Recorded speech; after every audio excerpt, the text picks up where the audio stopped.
মুখের উপর না। আসলে মুখের উপর না বলার জন্যে একটা বড় রকমের আত্মবিশ্বাসের দরকার হয়।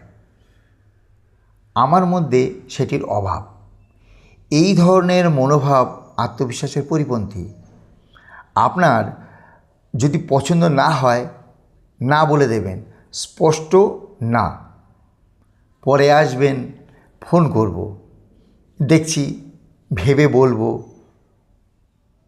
এই করে যারা ঘোরান তাদের আত্মবিশ্বাসের অভাব আছে। একেবারেই না বলে দেন, আমি পারবো না, বা আমি করব না, বা আমি পারবো না। মুখের উপরে অন্যকে না বলতে পারেন না কেন? বলতে পারেন না, এটার কারণ হলো চক্ষু লজ্জা। কি জানি, যদি লোকটি ভাবে আমি আত্মকেন্দ্রিক, স্বার্থপর, লোকের উপকার করতে চাই না, তার চেয়ে ওর কাছে একজন সহানুভূতি সম্পন্ন ব্যক্তিত্ব বলে আমার ভাবমূর্তি অক্ষুণ্ণ থাক। আরেকটি কারণ হলো আমাদের সংকীর্ণ স্বার্থবুদ্ধি।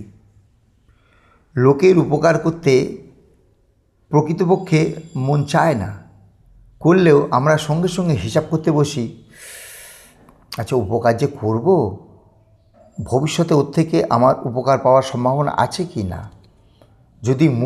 যদি না থাকে, তাহলে মুখে না বলি না, তাকে ঘুরিয়ে ঘুরিয়ে হয়রান করে মারি, তারপর সে একদিন আসে না। কিন্তু আমি না বলতে পারলাম না, না বলা জরুরি।